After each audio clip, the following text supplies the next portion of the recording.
and you really must tune in. He's ironic, iconic, maybe bionic. Ladies and gentlemen, introducing Genius. He's a genius. Hello ladies and gents, it's Michael Burhan for Nerd Genius and RetroRandom.com, and I'm here with John Paul Bove. So John, tell us basically about your kiosk, what you're doing here today, and also about your work. Okay, I am basically keeping myself out of trouble, but I'm launching my new comic book today.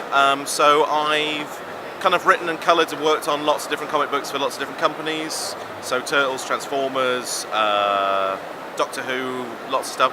But today my focus is very much on launching my first creator-owned book.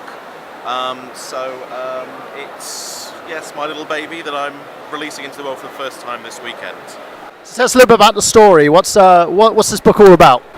Well, as you can tell from the imagery, it's about kittens and puppies and people learning to get on, and everyone has rainbows. And no, it's a horror book. It's kind of it's more I'd say a sort of a more of a tense, more a suspense story that sort of gets progressively more unpleasant as it goes on. But the general gist of it is about a group of archaeologists who are exploring potential signs of life of a civilization that may have lived within a volcano in the dim distant past, and what they discover is the sorts of things that could actually have lived there are the sorts of things you may not want to discover. So it's called Unearth, and it's literally about unearthing things you perhaps would wish you hadn't once you've discovered them. So It's mostly puppies and kittens. it's predominantly puppies and kittens, yeah. There is also a cat made entirely of rainbows at the centre of the volcano. It's very important.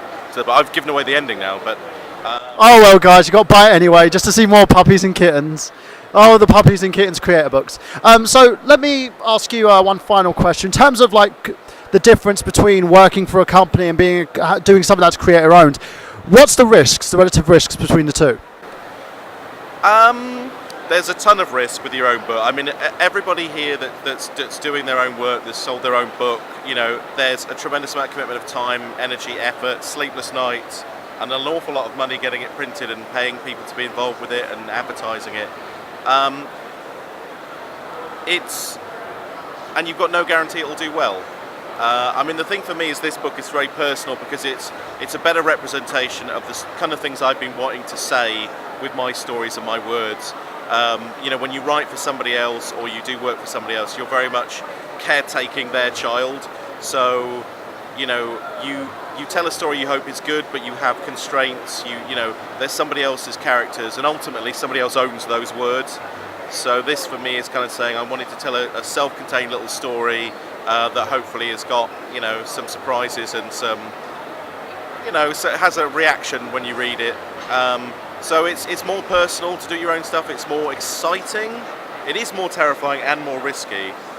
You know, but I very much enjoy both sides. So I get to work on franchises that I love, but you know, there's still that creative part of me that needs to be fully stretched. So yeah. It's like everyone in the creator industry in a sense, because when you're like making your own stuff, when you want to create your stuff, you want to tell your own stories, and sometimes when you're doing sort of like studio work, you're kind of contained with what they want, their constraints, going by their briefs. So it's totally understandable. So if this does well, what's next for you?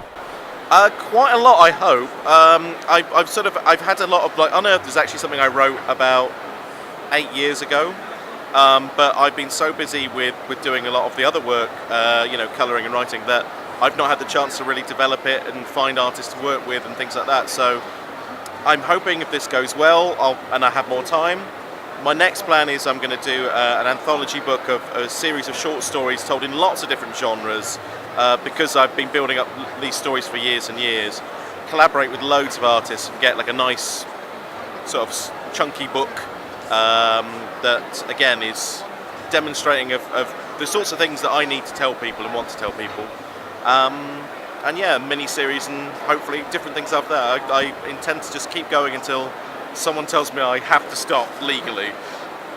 Well, that's the great thing, and you know, and more power to you, because being a creative person myself, I love watching ideas grow, and I think we're in a very unique stage at the moment where everybody can sort of go out there, go to the internet and say, hey, look, guys, this is what I have. I want to pour my heart and soul to you. Let's see how you respond. And so, it can be positive, it can be negative, and all you've got to do is just keep going and keep motivating yourself. Now, one question I want to kind of throw out there from the fans' perspective. If someone's trying to get into the industry at the moment, what's the advice that you would give them? Abandon hope. No, I mean it's I'd say it's simultaneously the toughest it's been and the easiest it's been. If you have a story you're desperate to create, the internet has just made everything easier. You don't have to traditionally publish a book anymore. You can write a story, draw it yourself. There's so many ways of getting your work, your words into other people's hands. Making a career of it, breaking into, Marvel or DC or those, IDW or wherever, is still really hard work. There's no shortcuts to anything, but I do think it's never been easier to create and to, get yourself a reputation and people recognizing you, and, you can come to conventions and buy a stall and set up, and, you might make no money at all, but you'll get lots of people kind of going, I remember you did this book and that was really good and I enjoyed it. And comic companies look to almost see if you've got a following before they take a risk on you. It's less of a risk if they go, hey, this guy, he's got like all these people that buy his work already. Well, what if he wrote this for us or worked on this for us? So I would encourage everybody that wants to try. If you could wait till I'm done, that would be brilliant. But no, honestly, it's such a, it's so much fun to create. I wouldn't stop anybody from doing it. So. Well, ladies and gentlemen, that's it from me. This is Michael Burhan, of course, with John, saying that we've got gameplay. Have you?